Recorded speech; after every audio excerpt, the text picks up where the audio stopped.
Alright. Okay. Night ride tayo. What is up sa inyo mga ma'am sir? It's your boy Sir Troy. And may ilaw nga pala tayo. And for today's video, i-fuel consumption natin itong Yamaha PG1. So bagong lahat, maraming salamat Brother Arnold Kapalad para sa pagpapahiram nitong iyong Yamaha PG1. So ewan ko kung nakikita nyo, no? Actually hindi ko rin makita. 114 pa lang yung natatakbo nito. Actually 109 lang ito nung hiniram ko kay brother. Ngayon ay 140 na siya. So nakalimang kilometro na tayo. Alright, so umpisa na natin ang video.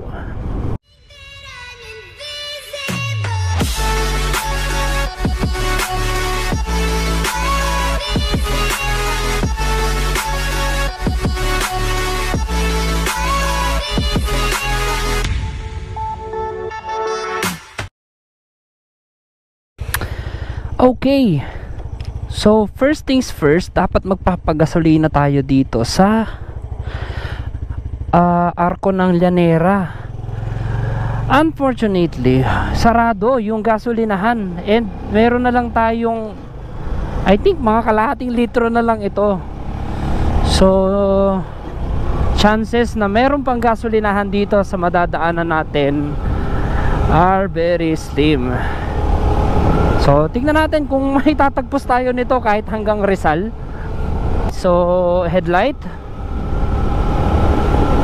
para sa akin na medyo malabo ng mata. Ayan, alisin natin yung ating ilaw. So traditional siya na bulb type, yung kulay yellow or parang kulay araw. Sa malinaw ang mata at sa baguhan sa pagmumotor, okay pa ito. Pero sa ngayon kasi, sa panahon natin, nasanay na tayo sa mga LED at halogen bulbs.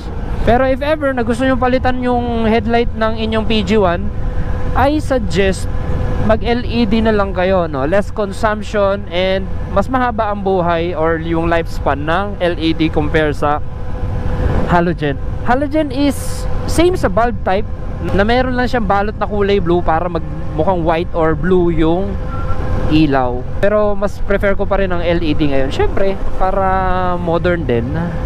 So break-in period pa rin tayo. Hindi tayo makapagpatakbo siguro ng more than 80 kilometers or 100 ng matagal. Pwede nating abot-abutin pero panandalian lang. At the same time, pigil kasi yung limit ng patakbo ko kapag ang ilaw ko hindi ganun kalakas. So paggasolina muna tayo para makompute natin, and then yun na rin yung ating starting point para sa ating fuel consumption vlog. Ito sarado, no?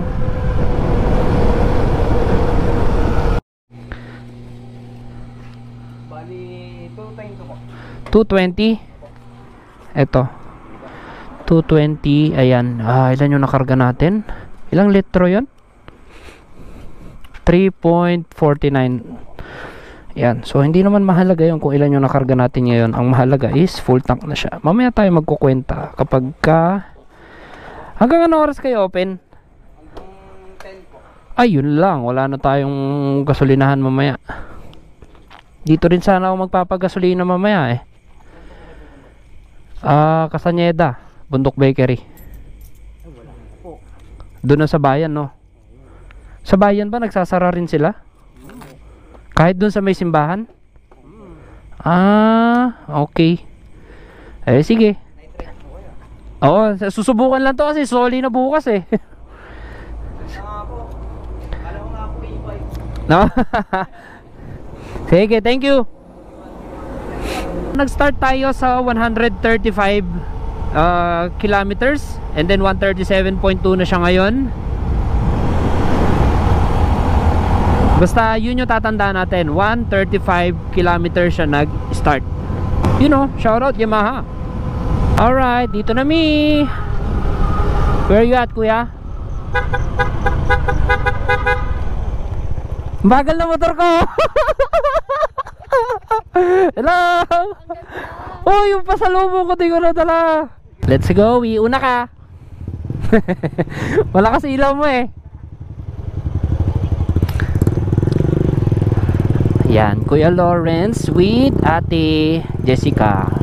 So ngayon, nandito tayo sa Rizal. I think mga 60 kilometers pa tayo papunta ng Bundok Bakery. So nagyaya lang din talaga ako ron. Actually, nakaset talaga kami ng night ride ngayon. Ang gagamitin ko yung Dominar. Pero biglang sinuwerte tayo kaninang umaga. Nag-post kasi ako ng Yamaha PG1 sa page natin, sa Facebook page. And then nag-comment doon si bro, or nag-message sa akin si Brother Arnold. Sabi niya may PG1 ako, baka gusto mong i-review. Eh di kinilig naman ako. So yun, nakuha natin to sa kanya. Nahiram natin itong PG1 sa kanya. And then i-review natin siya kanina. Tapos ni-night ride naman natin siya ngayong gabi. Buti nakapagpagas na tayo. Wala na palang gasolinahan dito.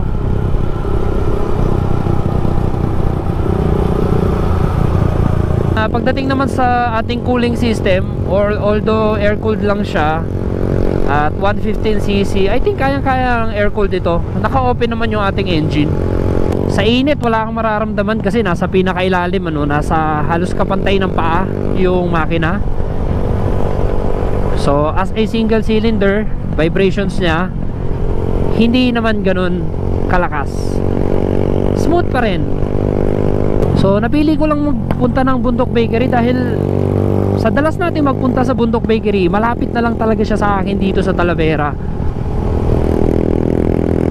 Tsaka malamig naman dito, safe din. Wala lang street lights pero safe dito sa Pantabangan.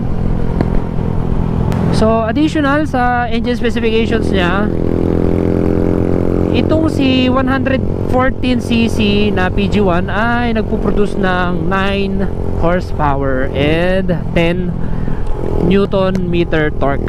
Sa long rides, pwede na rin. Pero pag mainit masyado ang ride, every 100 km siguro kailangan ipahinga ang makina kasi air-cooled lang siya. Di mo naman din malalaman kung sumusunog na ng langis yung makina or nagbabawas ka na. Para safe na rin, every 100 kilometers pahinga ang motor. Oh my God!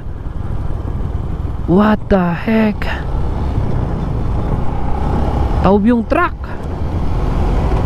And then pagdating naman sa mga bumps, hindi ka mangangamba kung ikaw ay medyo malubak, makasagasa ka ng butas or makasagasa ka ng bato. Unang-una, malambot ang suspension. Pangalawa, malalaki ang mga gulong, 90-100. So malaki ang gulong, maliit ang chance na mabengkong ang rim. And then idagdag mo pa yung spoke rims niya, so repairable. So ayan, pumapanik tayo ngayon. 4th gear tayo. I think stay lang tayo sa 45-50. Medyo matagal yung momentum niya, para makasalida ng maganda-ganda. Well, actually not bad na rin talaga. And sa kanya namang price tag, nung nakuha kasi ni Brother Arnold dito, 94k lang. Ngayon ay 107 na siya. Malaki rin yung nadagdag. At saka ang lakas makaporma ng design niya, plus yung color, ang lakas maka-premium, tsurang mamahalin. Yan, malapit na tayo sa Bundok Bakery. I think 2 to 3 kilometers. Right, downhill naman. Engine brake plus braking power. So braking power natin, tips para sa mga baguhan, and then reminder para naman sa mga datihan. Ayan, 70-30 tayo, 70 sa front and 30 sa likod. What's up? Sorry late.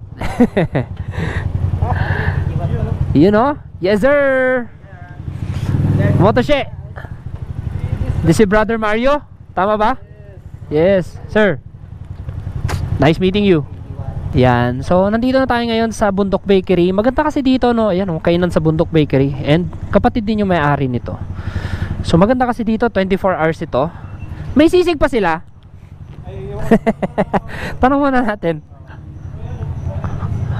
O at po. Ay, hello ate, good evening. Ano pang available? Ano po, mami? May sisig. Okay. Mami?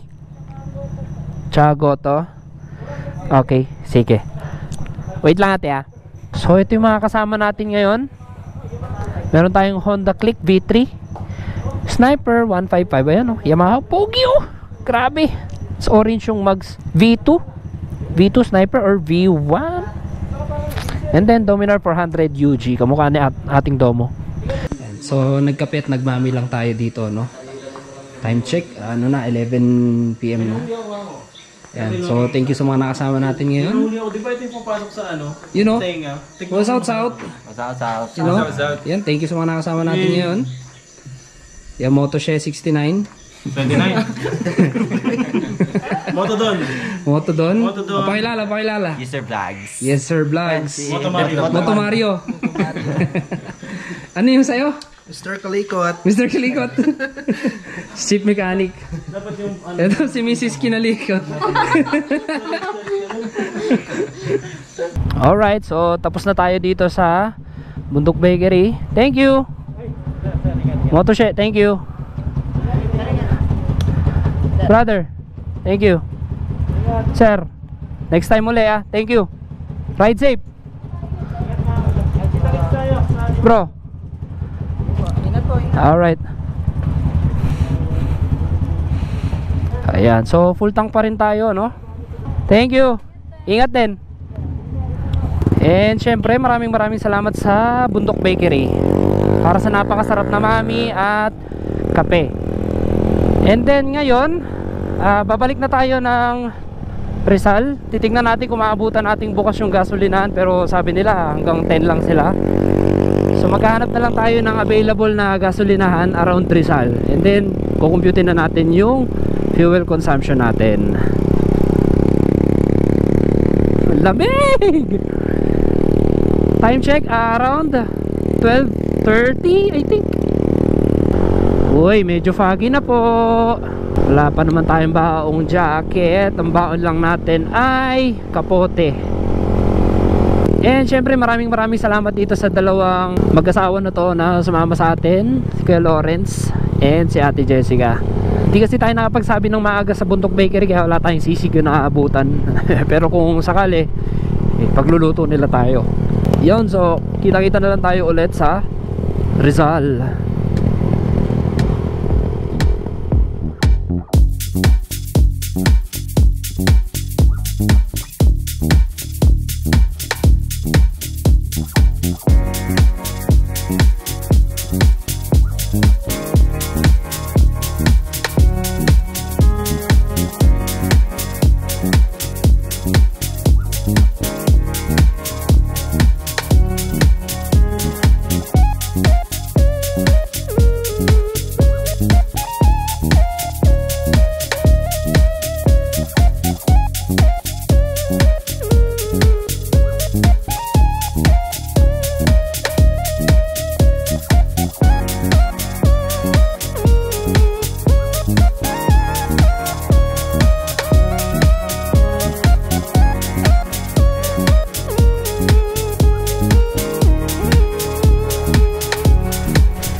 Kuya, thank you. Ate Jess, bye. Teka, babawas ako ng transmission. Ingat. Bye.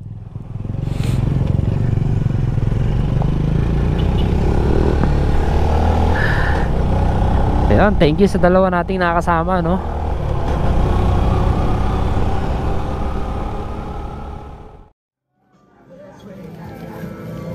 Yan, so papagasolina na natin siya. Okay, boss, full tank. Alright, so naka 2 liters tayo. Ayan. So full tank na tayo ulit guys. And ang ating natakbo, ayan, hanggang dito sa gasolinahan na ating napili ay 243.4. So nag-start tayo kahapon sa ating first full tank na 135. And then ang ating natakbo ay 108.4. And then yung pinakarga natin kanina dito ay 2.02 liters. Based sa computation ko, naka 53.6 kilometers per liter siya. So, yung maneho naman natin kasi kahapon is bundok-bundok yun, and then may walwal, and then nagta-top speed naman tayo ng 80 kilometers per hour. Yun, may ahon, may lusong, and then hindi naman tayo nagpipigil sa engine brake, ganyan.